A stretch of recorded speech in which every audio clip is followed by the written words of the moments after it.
I'm having my one. Hello and welcome to episode 78. I'm joined this week by Tom, Hello. and we are going to be breezing through what we've been up to at the UK Games Expo. So without further ado, on we go. So, Tom, we have just got back from 3 fantastic days at the Games Expo, plus a cheeky fourth evening on the Thursday night. So we're there nice and rested, although maybe not because we stayed up late playing games. And last year we could only do a day because some of our friends decided to put their stupid wedding on that day. So we went to that, didn't we? And that was fun. But it wasn't a games expo, so it was really nice to be back doing all 3 days. So good time had. It was so good. Like, I think most of that first day, I just kept walking around going, "Oh, I'm so excited! I'm back! I'm back!" It was just so good to be back doing the full 3 days again, not feeling huge pressure. I felt loads of pressure last time to do as much as I could in a single day, and then not really doing much at all. So it's not saying it was a waste of time, but it was not ideal. So this time, even though it still flew by, it was fantastic. It was so good to be back in those places. And this year, kind of being a sort of full year of those 3 days, I kind of felt like I went in knowing a bit more what I was doing and what I wanted to do this time, which was really cool. Yes, although new hall layout this time, wasn't there? Which Yeah. kind of threw me off a bit. Yeah, it was kind of mostly the same in terms of the space. They still got the three adjoining halls, but they kind of went a little bit around the corner, didn't they? Rather than just being in a Yeah. row, but just obviously it's confusing enough. But yeah, they did seem to have more space. There was kind of wider aisles and stuff, and people seemed to be able to spread out a little bit more. It wasn't so packed, but Yeah. it's one thing that we did pick up on early on is that I find it really difficult to just do the thing that we love to do, which is walk up and down the aisles to start with. Yes. Just having a browse, right, and going up and down, up and up and down. That's perfect with a lovely little grid layout. But this was laid out like an old London street or something that you just go down one and then you get to a dead end and go, okay, right, turn back, go Yeah. the way we came. And I found myself even by the Sunday wandering down somewhere thinking, have I seen this yet? It's a little street urchin sweeping the floor, saying, Yeah, round the corner, governor. Pardon me, in Birmingham, so do ready to ride the corner, baby.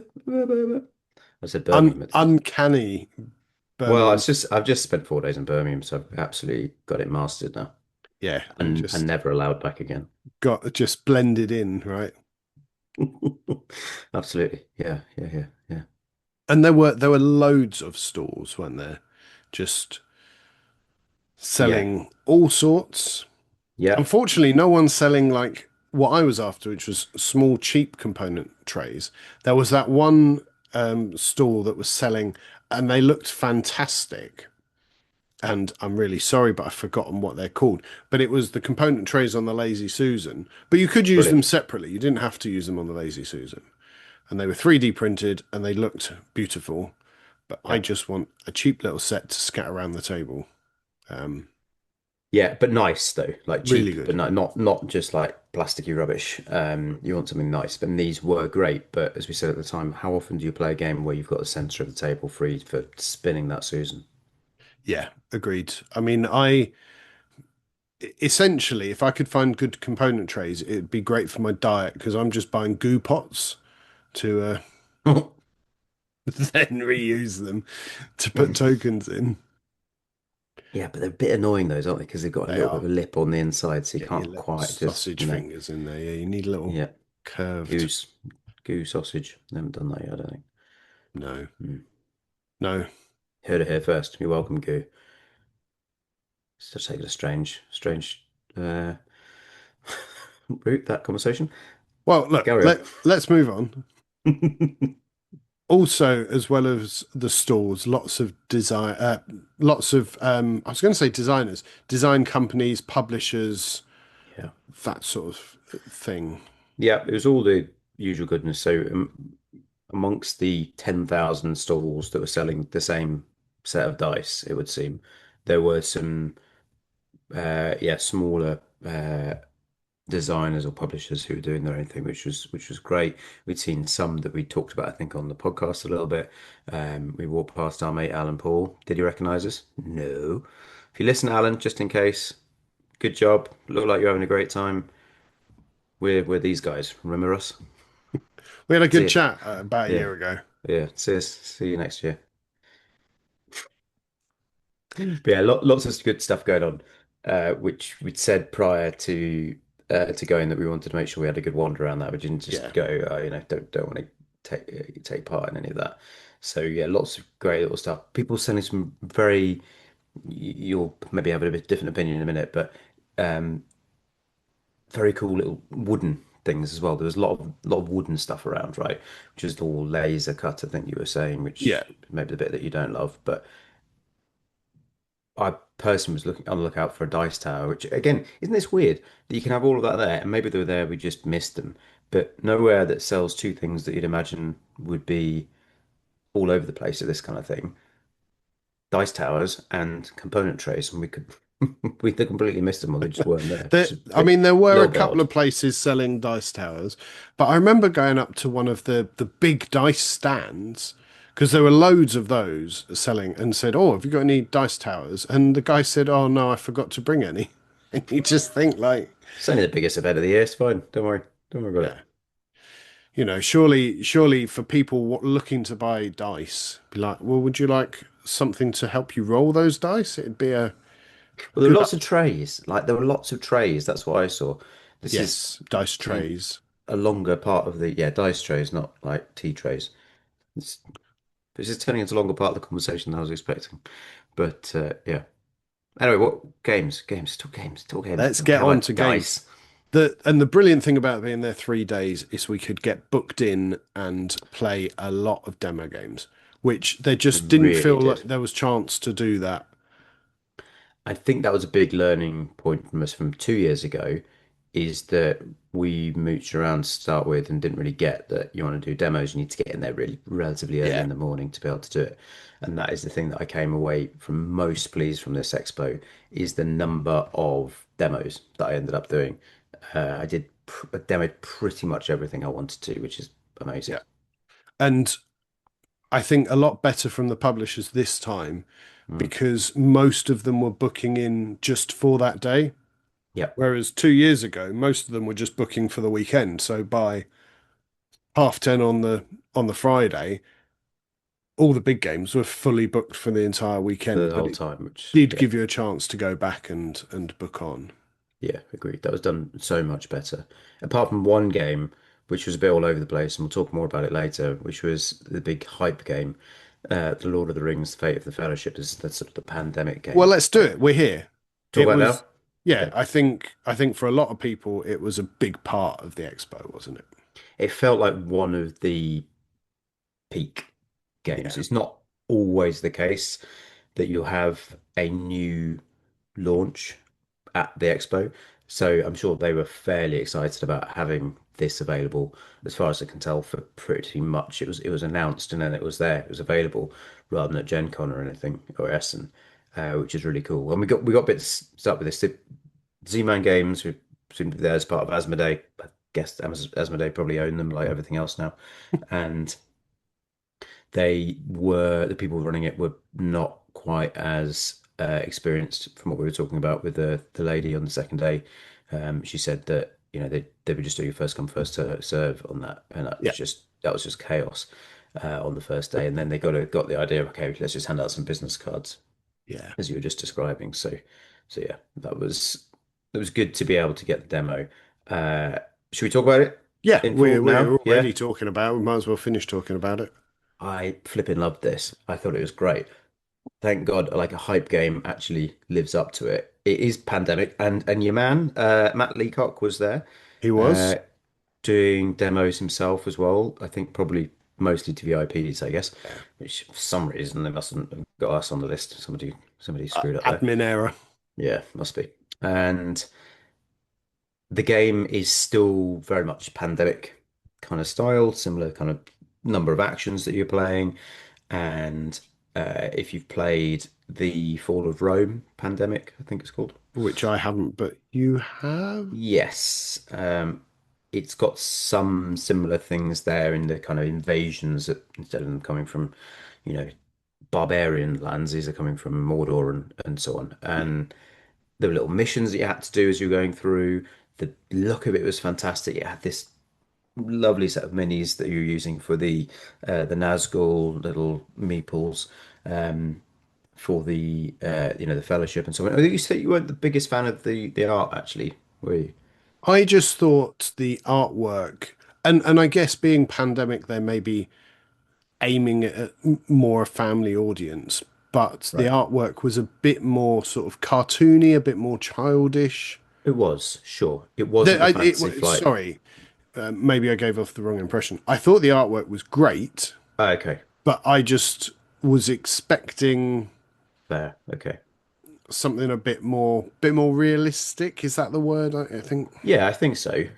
That's what Fantasy Flight do, right? Or Yeah, the only Lord of the Rings stuff we've generally seen has been Fantasy Flight or is some way connected to the movies, yeah. which then obviously they're taking the actors' likenesses.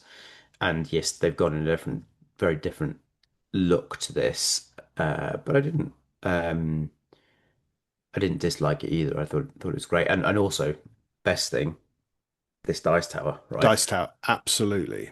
The Tower of Barad-dûr, our Eye of Sauron dice tower. It's got to be the best thing about it. I mean, I asked if they would just sell the Dice Tower, and I bet I wasn't the only one doing that at the weekend. He's probably sick of people like me asking that question. And it does come in a much bigger box, this, to compare to other Yeah, pandemics, and that's got to be mostly to do with it's that. just to get the Dice Tower in. Yeah. I did find the Nazgul because they're flying, so you've got these little minis on stands. I managed to knock quite a few over in the couple of turns we had as part of the demo. So yeah, because I felt because the Nazgul heads towards Frodo, that it can get quite crowded in certain areas of the map. True, true, sure. Uh, and then when you're trying to, and the actual the army figures are teeny, they're like 6 mil size, aren't they? Yeah, yeah, yeah, yeah. Yeah, So the little meeples used for the armies are teeny tiny. which looked amazing as well. Like the way they were cut beautifully. Hmm. And the the way they looked was brilliant, but they were absolutely minuscule compared to everything else on the board. So yeah, someone with chubby fingers, I think, Get, as get the things get tweezers out. more more crowded, might be problematic. But that is a minor thing. The the pandemic system works really well. I mean, they've had however many iterations and time to work on that system, but the way the movement works and the way the evil troops, they can get across the board actually fairly quickly because they're Yep. following these set paths, aren't they? So it can the game can change quite quickly, but I feel there's a good balance in there. I think so. And it just appeals to me massively, and I've pre-ordered it now. There were some copies available at Expo, but I think they went quite quickly. It's got a great combination of things that uh, just always going to appeal to me.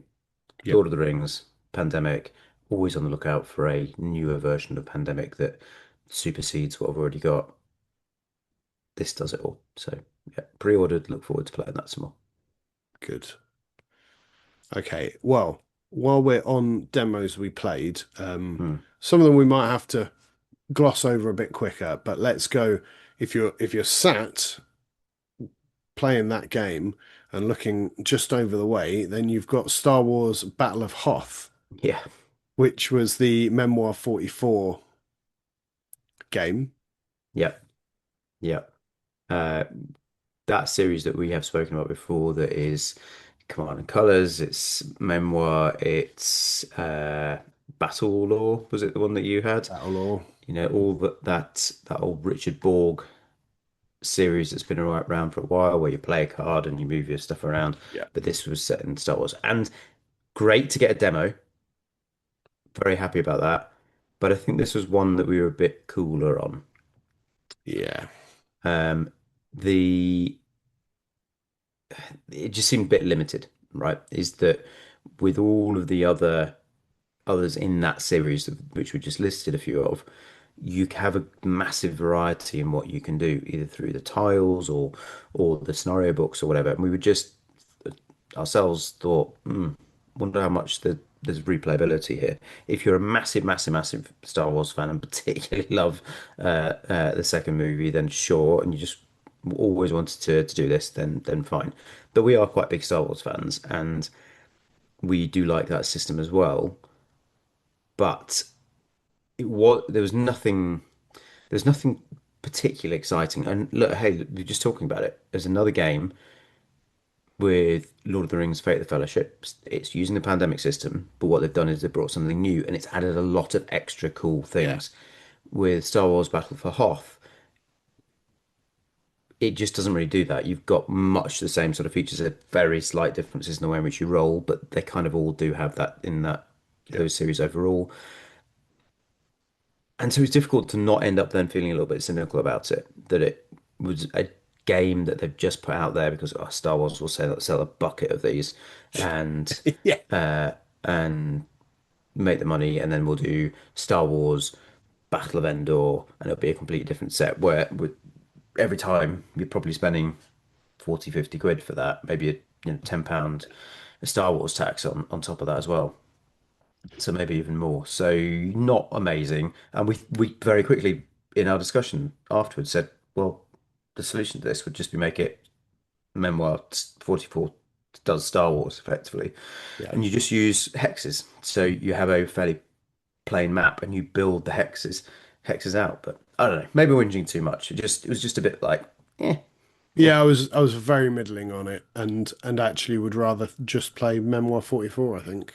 yeah. What was fun is they did have a big blown up version, right? So they had one which was four times the size, which was cool. When we were getting the demo, the person on the front desk asked us if we wanted, slightly exhaustedly asked us if we wanted to play on the big one or not.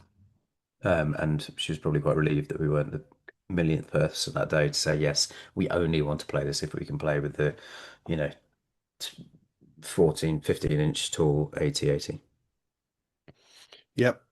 While we're there on the same stand, then we demoed SETI, but I think that's Oh, something that oh, oh. both you and I want to do for the podcast. So in with brevity in mind, It's not really what I do, Paul. I don't really do brevity. with brevity in mind, we loved it and we'll get a full game in and then come back to you guys with Yeah, so good. So good, this game. I can't wait to play it some more and talk about it some more. I don't know if But I it mentioned really it to good. you or Neil, but my daughter is about to do some work experience at Jodrell Bank. Oh yeah. Yeah, yeah, I think you So said here. yeah, so I wonder whether I could get her to play SETI in the name of research. Sure. Why not? Yes, come Good. on. Positive thinking. Okay. Any other demos you want to highlight? Sure, I think just mentioning really quickly in passing was the Old King's Crown. This was a really, really great looking game, which you kind of had a mixture of hand management and uh, tiny bit of worker placement, I suppose, but resources and so on. It was difficult to get a lot out of a game like this in the 45-minute demo that we had Yeah. because it was easily talking at us of how to do it within 20 minutes, and then us knocking around for 20 minutes, and then you have to helping the guy pack up so we could do the next demo. So I'd want to play it some more, but certainly looked fantastic. And we demoed so much more as well. Last of Us Escape the Dark Castle was cool, sort of interesting little version of that. Kutna Horror we had to go with. as well, which has sort of been one we've talked about a little bit. Uh, but I go at Line of Fire, Burnt Moon, which was is the new Osprey from David Thompson and Yeah. Trevor Benjamin, which is kind of Undaunted adjacent, which was great, and 3, 4 other games as well. I think did somewhere in the region of 10 demos over the course of the 3 days, which is just so good, so good. Exactly what I wanted to get out of this. Last but not least, though, we've got to talk about Time Troopers. It was such a highlight for me. It was so good, wasn't it? So we were speaking with Lee and Mike from Molinaris Games the other week, and they just say they'd laid their they had a good spot right on the corner between Yeah. the halls, didn't they? But they laid it out really nicely where they were doing demos and had little, they're called plushies, the kind of little fluffy whales and stuff. I don't know, should know. But it always looked really busy, and we went in and had a great demo of Time Troopers with the oh no, I've got the name of the chap. Sorry, the person on Molinaris, but Lee's mate who designed Time Troopers. Yeah, that one. Yeah, But yeah, I thought it was brilliant. And although it's a solo player game, we played it sat side by side. But also with it being demoed, someone then is almost taking a GM role playing the other sure. cards, although they don't have a huge amount to do. Yeah, And yeah, although it's billed as a solo player game, I think after this, actually, we're going to be playing some War Story, which yeah. again, you can play solo, but it's fun playing side by side. And I think that this might be another one to play through the missions. I will always maintain a really good solitaire game is also a really Yeah. good co-op game. And shout out to Holly and Steve for writing one of the missions they kept Yeah, that quiet, didn't absolutely. they? Yeah, yeah. That was very cool. So, yeah, well done them for getting involved. And they're brilliant. Lee is such a nice guy. And same for Mike. Mike looked a bit dead on his feet by some, didn't he? Demoed for Exhausted. so many times, over and Yeah, over again, but loving it.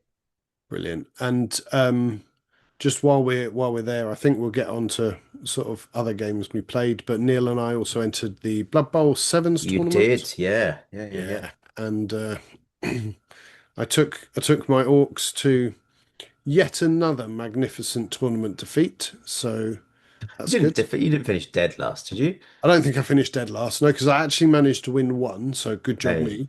well done. Um, but that was a fantastic little tournament. There was, I think, only 10 of us that were playing, but really good community. And 2 years ago, I played Dominion, and I think every year, I don't know what it is, but I'm going to try and play a tournament because it kind of forces you to meet other people and have a chat to them. And everyone I've played with has been great. Nice. Good, good. It looked cool. We came over and watched for a little bit, and couldn't really tell you what was going on, but Neither it could looked I, great. mate. How did you win that one game again? Well, when he wasn't looking, I just no. Whoop.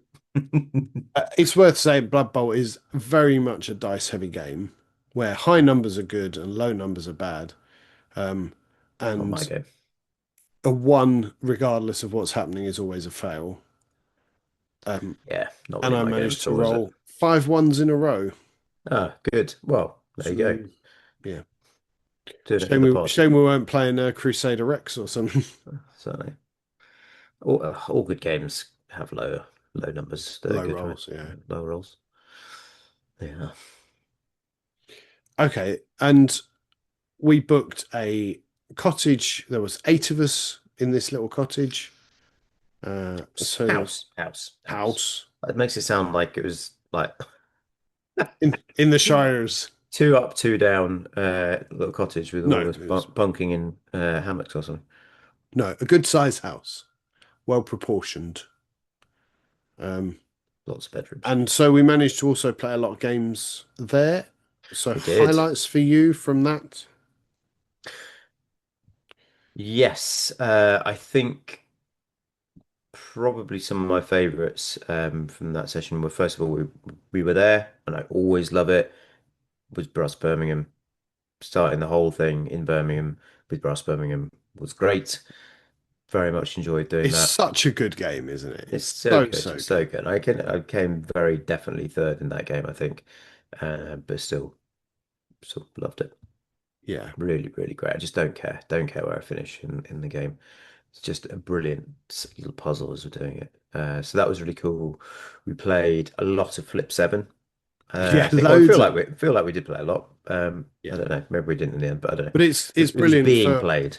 yeah, it's brilliant when you've got 5 Big minutes group, downtime. big Big group, group. Flip So there was a lot 7. of times just in the halls where we were maybe waiting for other people to meet up and Yeah. you know, And Spiel des Jahres pretty soon, and I'm fairly sure that's one of the nominees in yeah, there, it and I is. can't believe that won't win. It's so good that. So that was really good. I enjoyed another go with Andromeda's Edge. I really don't know what I'm doing very much in that game, and Neil just absolutely stormed it. I've never seen someone play uh, a game that complicated so quickly. Just sort of cracked it uh, and scored a huge amount of points. And then also just mention uh, modern art as well. It was great. Yep. That's the second play I've had of modern art now, and I really don't normally like auction games, and so that's a reason for calling it out. Is that I think might have potentially found an auction game I actually enjoy. It's just got so much more to it, and Neil has bought the obviously really expensive South Korean version with the gavel and all the lovely bits that come with that. Metal So that coins. metal coins, it's a great game. So enjoyed doing that. Yeah, I think one I enjoyed that you were maybe not so keen on was Station Fall. Oh yeah, So that's a game which is it's a really big game. chaotic and you Yeah, can kind of control every single character, but you've got a secret character and you're trying to complete secret missions yeah. while the spaceship is crashing to Earth. I thought it was a lot of fun. It was very chaotic. We didn't It's quite know what we total were chaos. doing, Yeah. but it's a game I'd really look forward to playing again. Um, Yeah, I'll definitely give it another go, but it's just not really for me. It's just too much chaos because the whole thing is that there are, what were there, 14 characters, I think, something like that, maybe yeah, 12. And as six of us playing, you could control, sort of, you could sort of control any of those 14 characters, 12 characters on your go. And we fouled up on a couple of rules that would have impacted this and made it more challenging, but it just felt very difficult to do stuff. Be the characters would sometimes need to get to other sides of the space station to do things, and by the time it got around to your turn again, somebody had moved them and they'd gone somewhere else. So yeah, I didn't enjoy it very much at all. It was great to have a go, but yeah, that's not one for me. It's total chaos, it is. and that it's just it's unstructured chaos. That's what it is. And you won as well. You I know, absolutely embarrassingly. smashed it. I think a good 9 points clear of anyone else. But what I would say, going if we were to play it again, is stop trying to kill people in turn one Sure. Yeah, yeah, yeah, because yeah. there was just no one left by the end of it. Mm, mm. And Yeah. then the other highlight for me, and I'm just kind of leaning backwards, calmly looking up here because I couldn't remember the name, which is Fighting Fantasy Adventures, Oh, yeah. which is by Martin Wallace and is based on the Ian Livingstone Choose Your Own Adventure books. And so a lot of the text is directly ripped off from, not ripped off, it's like a I don't think partnership, you mean ripped off. taken from, taken out of the book. So Uh, we played the first mission, which is based on the Warlock of Firetop Mountain book. And I loved those books as a kid. I loved those books growing up, but they were so immensely hard to do. And especially in the books, because you're jumping from page to page, some of it you'd get lost. So you couldn't even work out where you have to be like drawing a little map as you go along. Um, and we met Martin. and we That met was the Martin. we met. Mr. Seemed Martin Wallace. perfectly nice guy.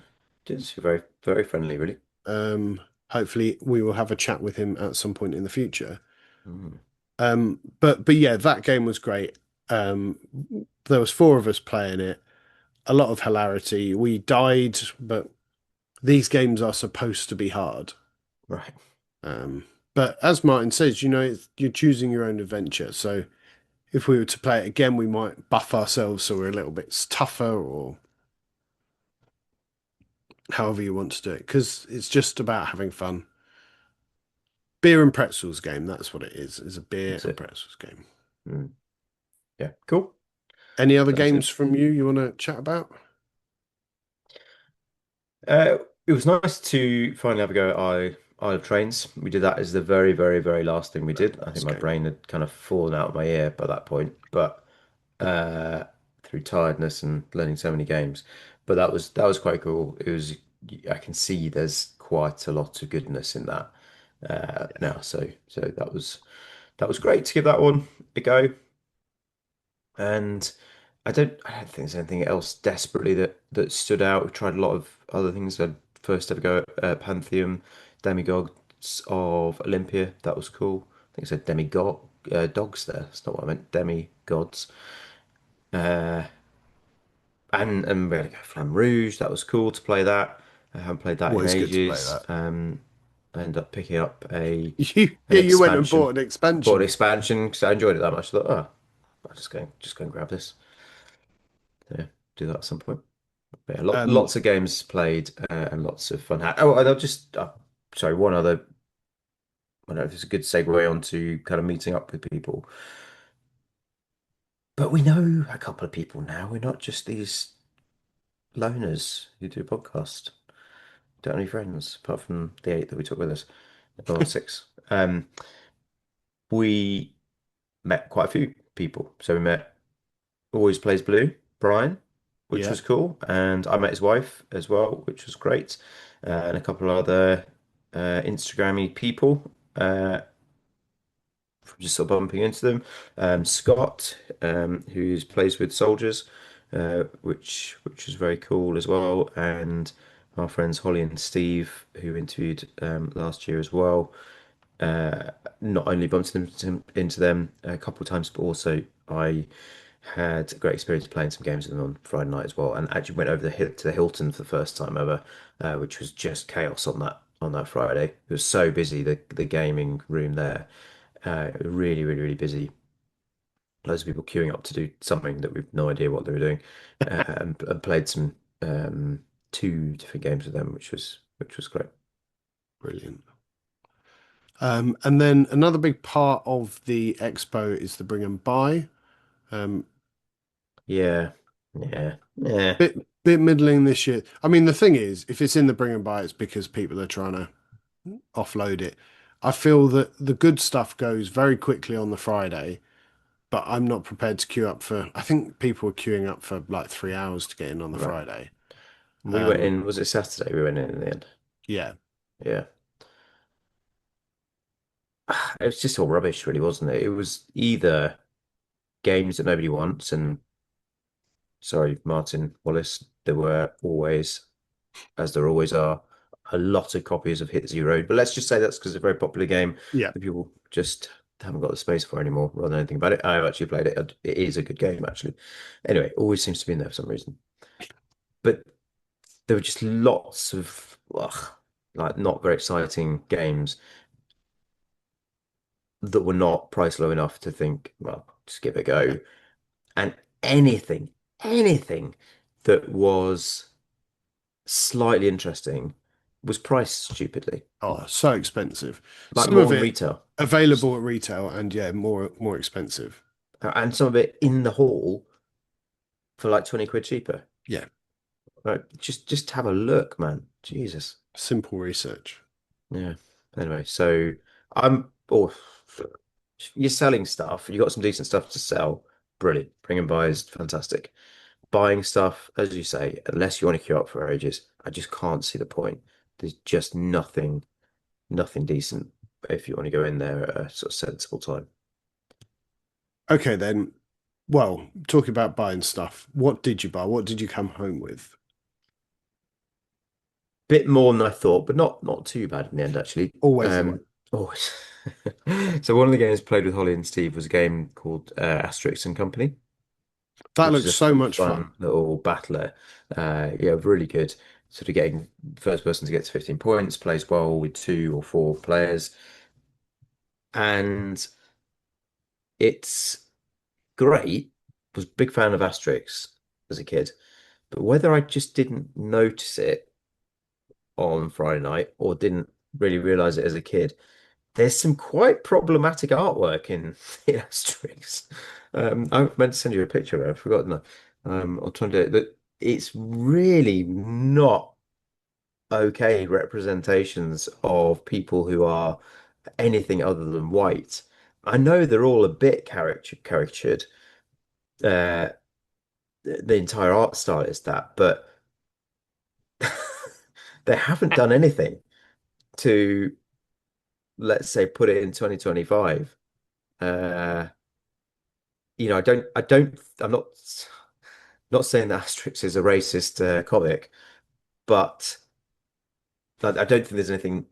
I'm sure I can remember this, that there's nothing racist in what is being presented, or the way in which those people in the comics are. Anybody in the comics is being. No, that's not what I mean. Not represented. The problem is that how they're represented. I mean, what they're doing, it's not. That's not the problem. It's just the art is awful. It's Okay. just, So anyway, we don't need to get into that in too long of detail, but it has made me think, do I really want to play this game with my 6-year-old daughter? I don't know. It's the kind of thing that if she was older, I feel like I could Yeah.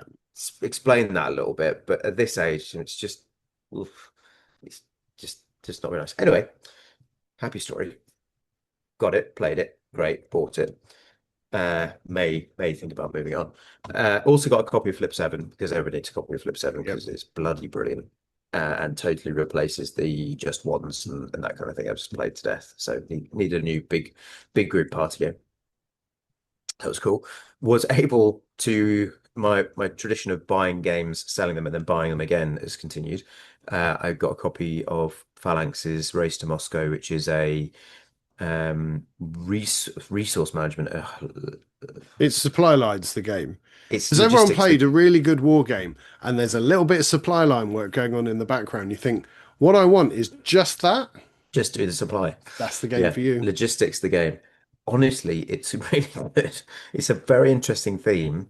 You do Yeah. refer to Germans, so talking of problematic, uh, but a lovely kind of puzzle of how do I get the supplies to the guys so the armies continue forward. Had it before, but I only picked it up this time because it was a brand new copy for ridiculously cheap.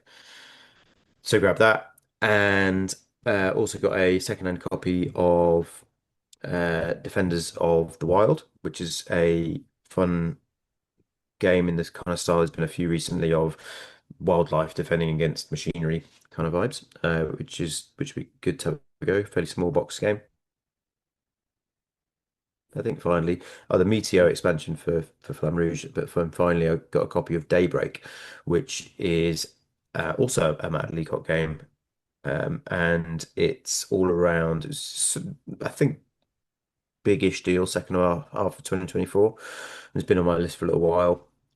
All about saving the planet. So through transferring to greener energies and things like that, and it's all nice action economy things as well. Looks fantastic. The artwork's lovely, and I think it's one that will be a good one to get to the table with my wife. How about Excellent. you, Paul? What millions of the Well, games did you Flip buy? 7, obviously. The Martin Obviously. Wallace Firetop mounted game that I mentioned. And then well, I'd backed Flippers and Shoal on Yeah. Kickstarter. So I collected those. I don't count that as a purchase. No, it's really just Just picking up, it's just saving on the postal at service. that point the game is free. Yeah. Yeah. I've backed it and paid for it ages ago. Galaxy Trucker. Yes. Oh, it's a Which, shame we didn't get a game of that. Actually, yeah, I kind of wish we played that. but we've got other weekends coming up, so hopefully I might even learn how to play it, and then it might be slightly easier. That might be easier. Yeah, yeah. And then Mage Knight. Yeah. So Bought you from wanted Mage Knight Chaos for a Cards. long, long, long Oh, time. yes. So um, we've been working out how to do holidays this year because we got dogs and dog sitters are expensive. Right. We might do split holidays. So if my wife heads off with the kids for a holiday, I think I will take that holiday at home to play through Mage Knight. Take a week off work Why not? Yeah. and just sit in my pants. Well, not just sit in my pants because I'll have to take the dogs for a walk and the neighbours complain. So Shorts, maybe. shorts, sit Yeah. in my shorts. Yeah. Put a t-shirt on if you have to. Yeah. Yeah. So yeah, Yeah. I'm really looking forward to playing that. Be great. Yeah, and it's a totally different game to what I thought it was. And I'm much more interested in it now. I thought it was just weirdly thought it was kind of just a build your character up and just have a bit of a battle with other mages, but there's a lot more to it than So that. much going on. And you got a great price. You got such a good Really price good on price. this.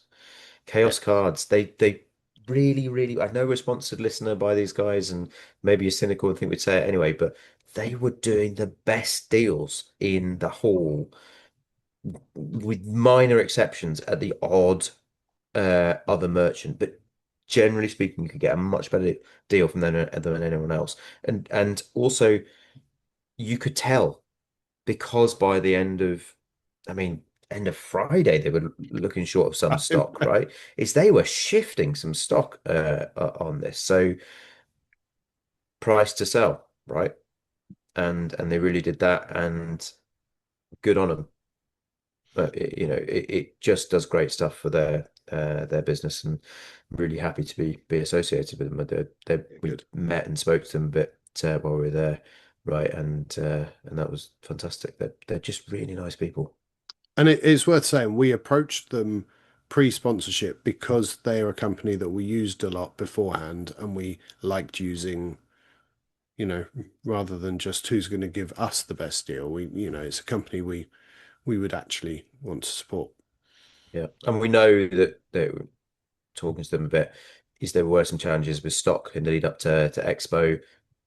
Believe that is going to be resolved in coming weeks now as they sort of do the post Expo shakedown. So do get on there and support our pod. Use the discount code. Definitely. So then look, let's wrap up. One thing, what was the highlight, and it can be anything, of the Oh, expo for you? one thing. I know Can just I one can I thing. just be a bit rubbish? Yeah, it's not really my style, is it? Is it just a bit lame to say just going? I had such a good time. I was so happy to be back at the expo and meeting the people, playing the demo games that I wanted to play, mooching around the shops again and again and just looking at stuff and talking to people a little bit. And meeting Martin Wallace was cool and all of that. That was brilliant. I can probably boil it down to one thing, one game if you wanted to, I suppose, but really that was it, And just what going. what one game would that be? The one game that I played that I think I probably enjoyed more than anything else was SETI. I think I may end up liking Lord of the Rings: Fate of the Fellowship more, and I was very excited for that. But we didn't get the longest demo of that, and it was a Yeah. four-player game. And just quick shout out to the demos. We had some Oh, good demos and some amazing. bad demos, but they were fantastic demos done by certain people. There was a person called Ellen at Czech Games Edition who gave us a demo of Kutna Hora. That was brilliant. They Really, were really good. on it. And it's worth saying that, let's be honest, quite a lot of us in the hobby struggle sometimes with social interactions and maybe a bit of anxiety and stuff. So those people that are prepared to put themselves forward to teach, even if it's not in the way we would do it, just thank you. Because if it Good on wasn't for them. those Thanks. people, I know you get paid, or I think that most of them get paid, but I know you get paid for doing it. But even so, I mean, there are much better things I would rather do than spend Yeah, 3 days sat at a table teaching the same game. I mean, the guy that absolutely. did the Lord of the Rings was saying not Yeah, only Tom. that is he's played the same 3 missions. Yeah, Tom was a really nice guy as well. Yeah, The guy who taught us Lord of the Rings. Yeah, really good. Hopefully, a future listener as well. We talked about the pod with him. So if you're listening, Tom, thank you. Really good appreciate the job. demo and good job. And you're a nice guy. Lovely to meet you. So yeah, SETI. Gosh, Let's ask me for one thing. You've got 10 minutes.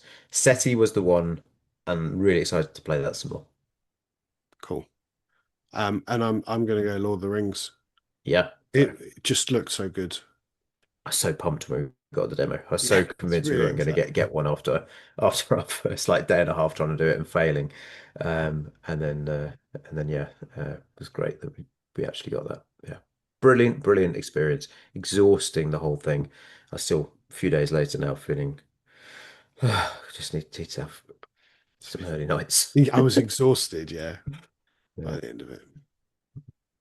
Okay, well, that's it. That's the end of episode 78. Thank you for listening or watching. We're on YouTube, we're on Spotify, we're on iTunes, and then on the socials on Blue Sky and Instagram, or on our website at imhavingmyone.com.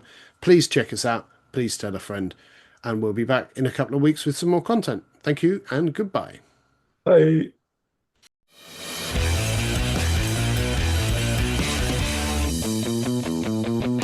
I'm having my one.